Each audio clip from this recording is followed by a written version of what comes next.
Greetings and welcome to the Unitarian Universalist Church of Sarasota and Lakewood Ranch. I'm Catherine Bonner. I'm the Director of Religious Education here at the church, and I'm also today's worship leader. I'm excited to introduce, and for some of you, reintroduce you to Pastor Katie Culbert. Pastor Katie lives in Tampa with her two teenage sons, Desi, who's 16, and Casey, who's 14. For many years, she served as the Director of Religious Education at the UU Church in Tampa before resigning so that she could attend seminary at Meadville Lombard Theological School. Katie served as our intern minister here in Sarasota, and then she was ordained in 2016. Katie is a hospital chaplain who most recently worked at Tampa General. Welcome, Pastor Katie, to our pulpit today. Let us begin our service with a prelude and announcements.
We want to send a special welcome to all our visitors.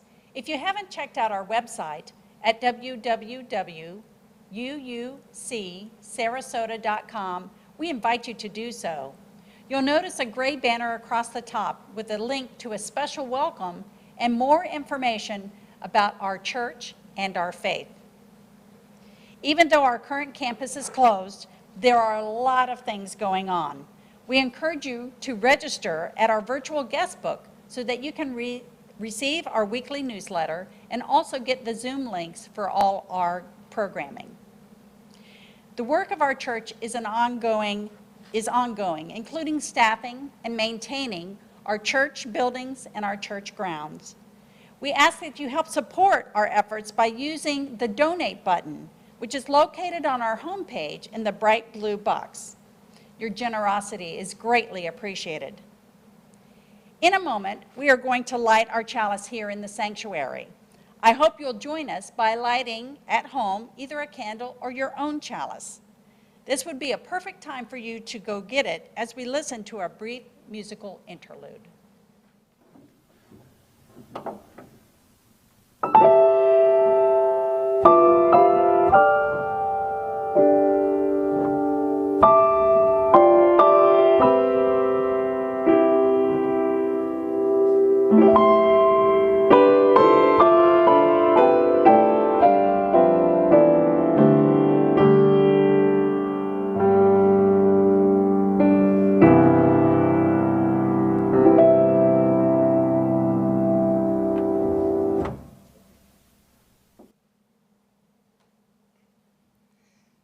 And now we will light our chalice with these words by Molly Brewer.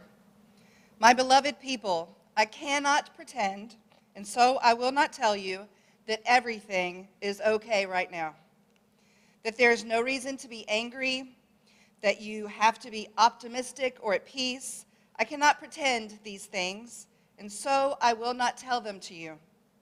And now our chalice is lit, and so all I ask in this moment is that we remember the words of Rebecca Parker. There is a love. There is a love holding us.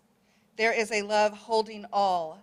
By the light of our chalice, let us rest in this love. And now will you please join us in our opening hymn, number 346, Come Sing a Song with Me.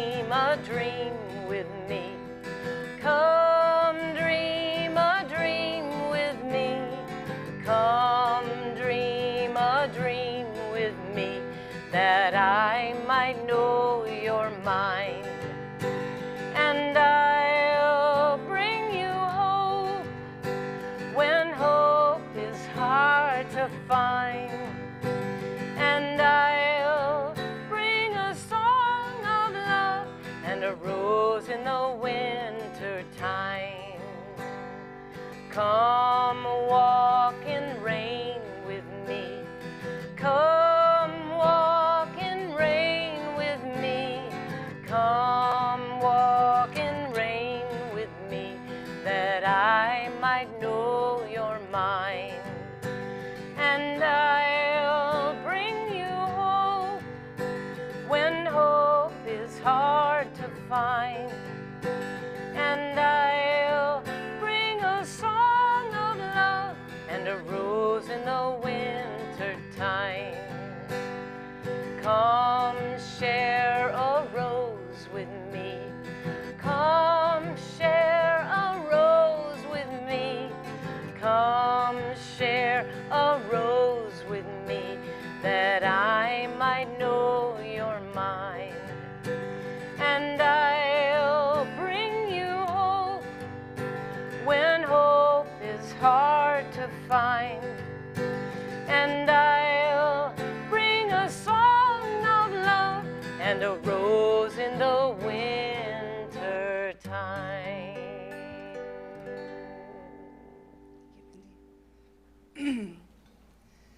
For our centering in words, I invite you to get comfortable in your space. Be aware of how your body is sitting wherever you are. Be aware of your breathing as you breathe in and you breathe out. And listen to my voice as we center ourselves. I take care of myself first because I am deserving of exquisite care. I take care of myself to maintain the capacity to help others. I move and stretch my body every day. I spend time in nature, attuning my senses to the earth's wisdom.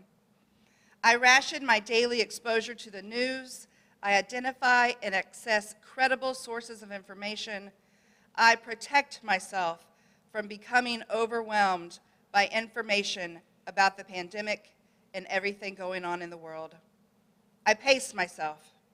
I sit with the reality of uncertainty and impermanence and allow it to temper my desire for control. I listen without judgment to others' reactions, which may be different from mine. I forgive myself and others when stress brings out our shadow selves. I feel fear fully when I am fearful. I experience sadness fully when I am sad. I allow anger fully when I am angry. I relish joy fully when I am joyful. I seek out healthy pleasures and indulge in them without guilt.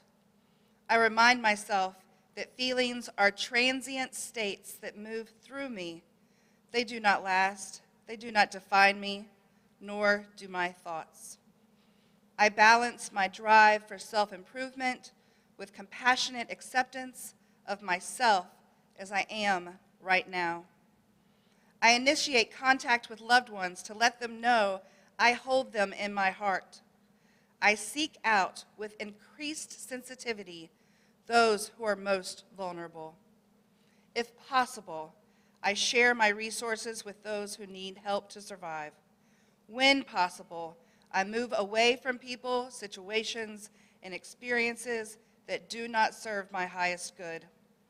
I strengthen my connection to the sources of spiritual strength so that I continue to be replenished. I acknowledge the nearness of death as a key motivator for living a full life. I pray for the suffering of all beings to cease. I grieve my losses and celebrate my successes. I remain open to new ways of being, surprising sources of joy, and unanticipated discoveries every day. Let us now take a moment to be together in a space without spoken words, a space where our hearts and minds are open to whatever comes.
There were times in my life when I thought God wasn't there, when I found myself distracted and I fell in deep despair. But as I spiraled into doom and my life filled up with gloom, I heard a voice inside of me as if it meant to set me free. Permission granted, my child. Whatever is your will, permission granted, my child. Your every dream can be fulfilled. I have made you after me, and so you choose your destiny. Permission granted, success guaranteed.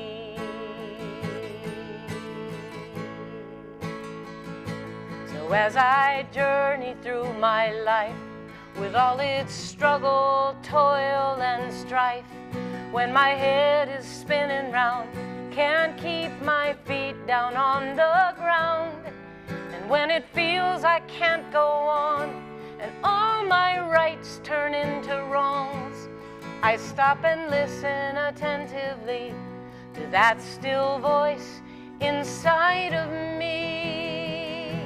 Permission granted, my child. Whatever is your will, permission granted, my child. Your every dream can be fulfilled. I have made you after me, and so you choose your destiny. Permission granted, success guaranteed.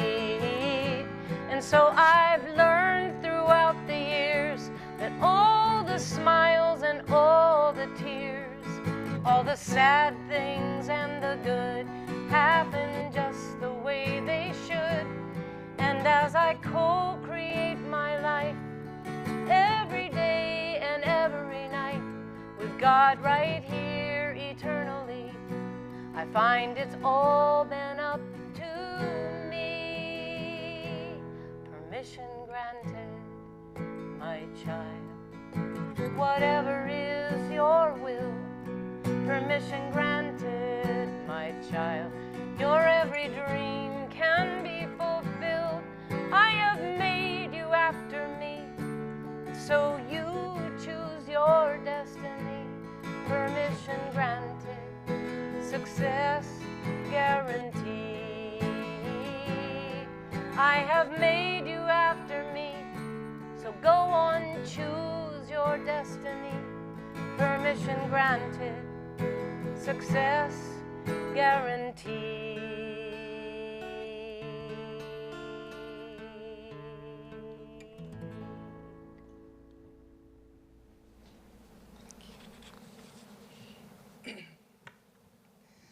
No mud, no lotus. I have these words inscribed on this bracelet that I wear almost every day. It's a beautiful metaphor by Buddhist monk Thich Naht Hahn. The beautiful lotus flower exists only because of the mud that it grows in. So, no mud, no lotus flower.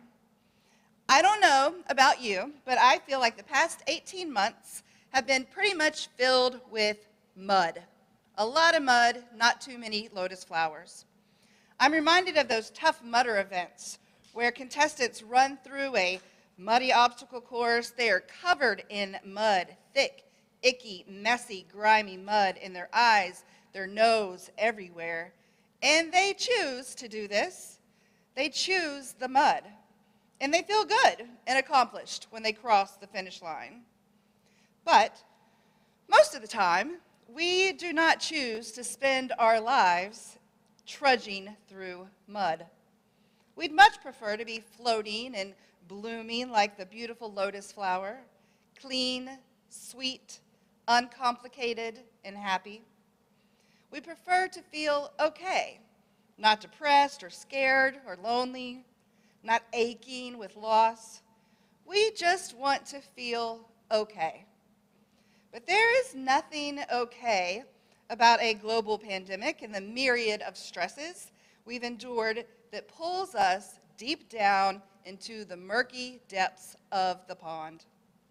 And even though we know that life is full of pain and suffering and tragedy, and that can result in beauty and transformation and growth, I want to freely admit that it is very difficult for me right now, and for many of us, to appreciate the lotus flower at this time.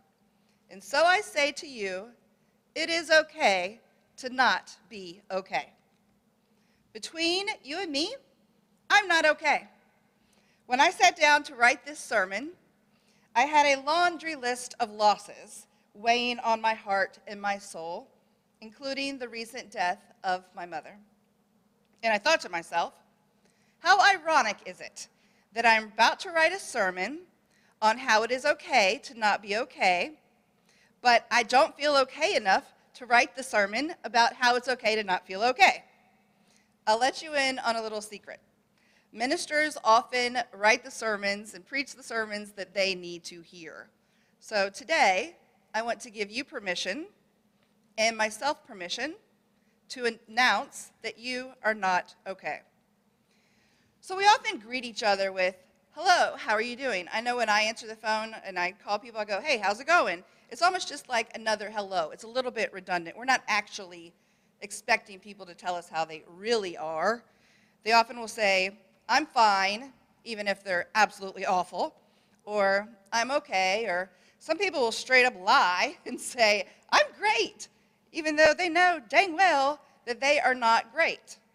I went to the dollar store yesterday and I found these items. Like, here's a planner, and on the front of it, it says, no bad days.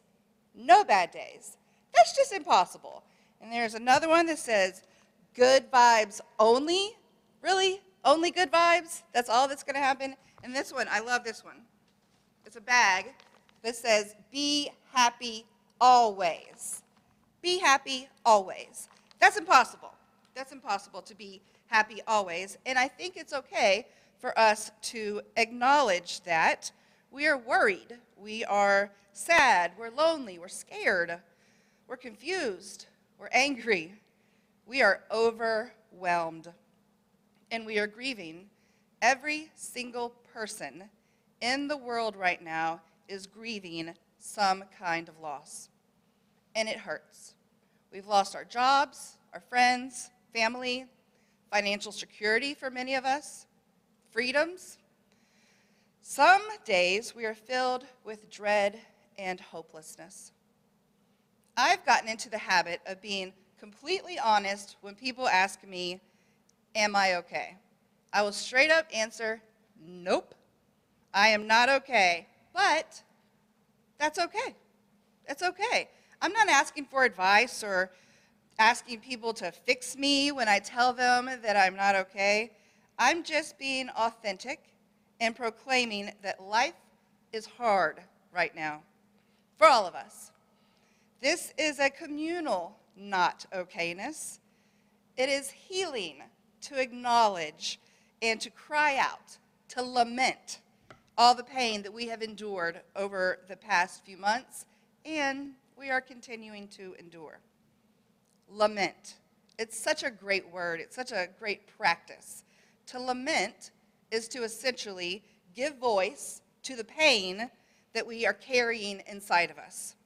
It sounds like lamenting is just a fancy word for complaining, but it is more powerful than complaining.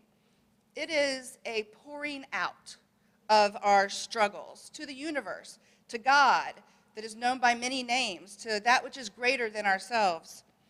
In the Christian and Hebrew teachings, which we point to as sources of our living tradition in Unitarian Universalism, there's a strong tradition of lament, both individual and communal. In the Bible, lamentation is a way of processing deep emotion. In some instances, the lamenter voices a strong no to protest what is happening. I know when my mother passed away, that's a word that came out of my mouth repeatedly. No, no, no, this is not happening. In other forms, The lament is an expression of confusion, a cry out to God for some sense of clarity. There's a whole book in the Bible that is dedicated to lament. It's called Lamentations. Significant portions of the book of Lamentations are written as acrostics, which is when you go from A to Z in the Hebrew alphabet, as if the writer wanted to make sure not to miss out on one iota of pain. Lamentations gives permission to Christians and Jews to voice sometimes excruciating pain and doubt, complaint and protest, and wrestle with reality, what we're living right now. Lamentations are raw and real. They're filled with vivid, evocative, and sometimes ugly language, as is in the Bible. For example, Psalm 31 says, "I am in distress. My life is consumed by anguish, and my years by groaning. My strength fails because of my affliction, and my bones grow weak.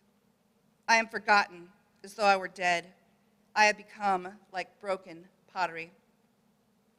And in Psalm 88, "For my soul is full of trouble, and my life draws near the grave. You have put me in the lowest pit, in the darkest depths.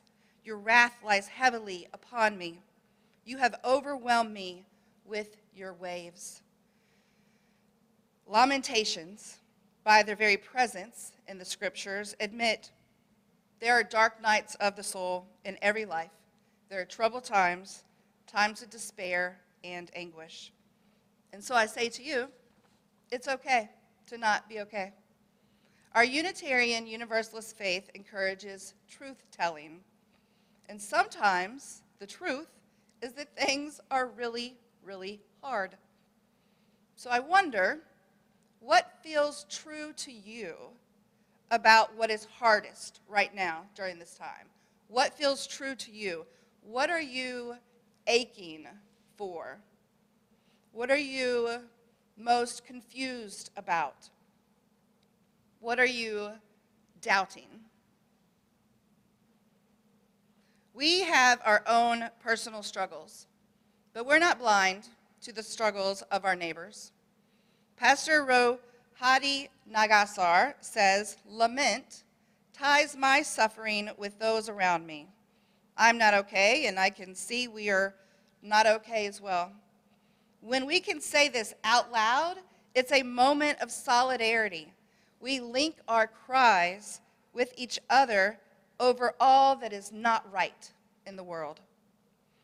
If we can feel, really feel, and admit our own most difficult feelings, express our most challenging thoughts and doubts, we may have more capacity to open our hearts to the pain of others and to be changed by it, to be motivated by it. We are called to be vulnerable. There is no prize for pretending that life is normal and everything is okay and nothing but lotus flowers. Now, I don't want to downplay the lotus flower, which can represent joy and love and hope and all that is beautiful in the world, just because there has been so much mud. But I do want to tell you that it is okay if right now you are in the mud, not floating on the surface with a lightness we all long for, but we know exists. As I mentioned, my mother died just a few months ago from heart and kidney failure, and I took care of her for the 6 months leading up to her passing, and it was stressful and awful, and I miss her desperately. I am very much in the mud. I am in the depths of grief. But I can be in the mud. Be very much not okay, and still honor the lotus flowers. Love often grows like the lotus flower, springing forth from the mud. Our relationships with our loved ones can be very complicated and messy, and yet we still love. Love is complicated because it both causes pain and it eases pain. It also overwhelms us with joy, but also overwhelms us with sorrow.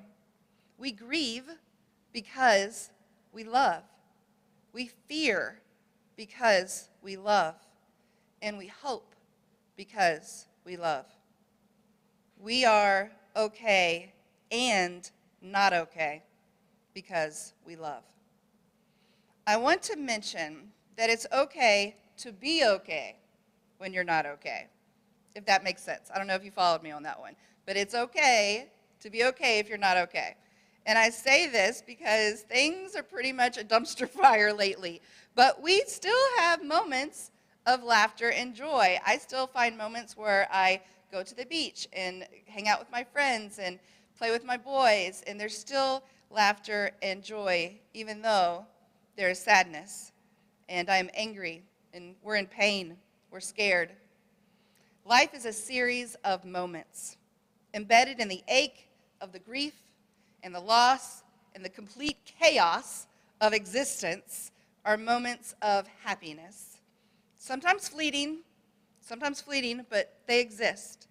There are moments of peace muddled with the moments of pain.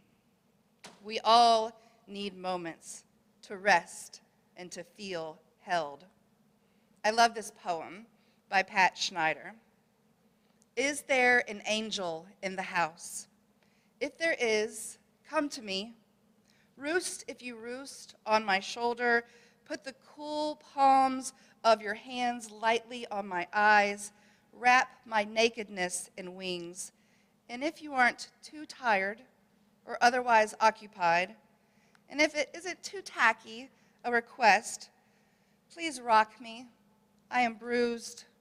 If you will hold me until morning, I promise I will rise and light the fire and break the bread and put back on my shoulder my corner of the world. But for now, I could use the shelter of a wing. Excuse me, is there an angel in the house? Take care of yourself and take care of one another. Know that we are in this together. Chances are the person that you think is okay is actually very much not okay, and they could use a listening ear. Not a fix. You're not there to fix anybody. Not overly cheerful optimism. Not what we call toxic positivity, where everything's going to be fine. Don't worry, everything's going to be fine. They just need your presence.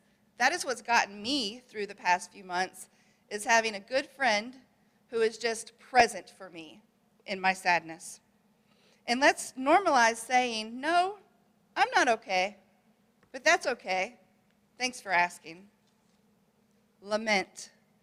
Tell your truth. Be honest with yourself and with others. We are a part of an interdependent web of existence, and we are all connected. We are all connected, so let's honor that web with our vulnerability and our commitment to simply be present for one another as we trudge along through the mud. Amen, and blessed be. And now, if you will join us in singing our closing hymn, 354, We Laugh, We Cry.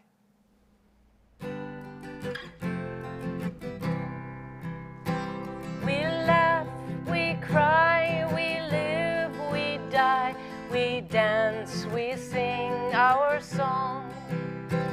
We need to feel there's something here to which we can belong. We need to feel the freedom just to have some time alone. But most of all, we need close friends we can call our very own. And we believe in life and in the strength of love. And we have found a need to be together. We have our hearts to give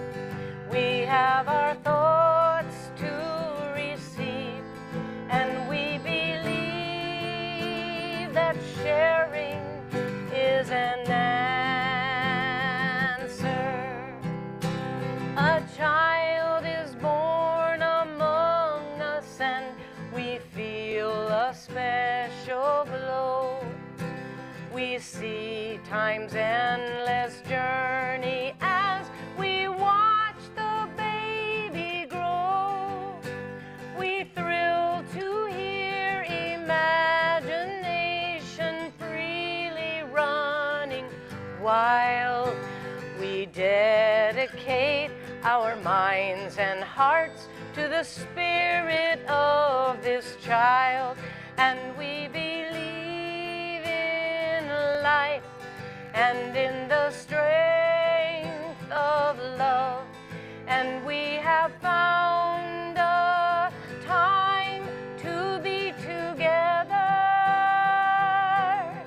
and with the grace of age we share the wonder of youth, and we believe that growing is an answer.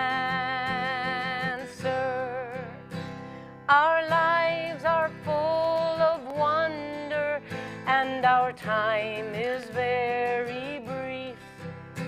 The death of one among us fills us all with pain and grief. But as we live, so shall we die, and when our lives are done, the memories we shared with friends, they will linger on, and we believe in life and in the strength of love, and we have found a place to be together. We have the right to grow. We have the gift to believe that a peace within our living is an answer. We seek elusive answers to the questions of this life. We seek to put an end to all the waste of human strife. We search for truth, equality, and blessed peace of mind. And then we come together here to see sense of what we find, and we believe in life and in the strength of love, and we have found a joy being together, and in our search for peace, maybe we'll finally see that even to question truly is an answer.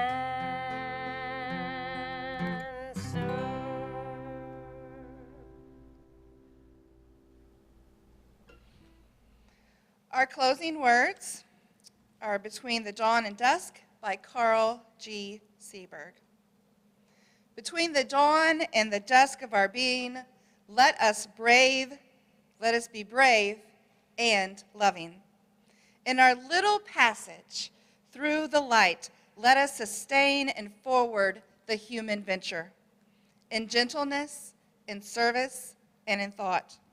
We extinguish our chalice today with the knowledge that we are each other's light, and when things are not okay, it's okay.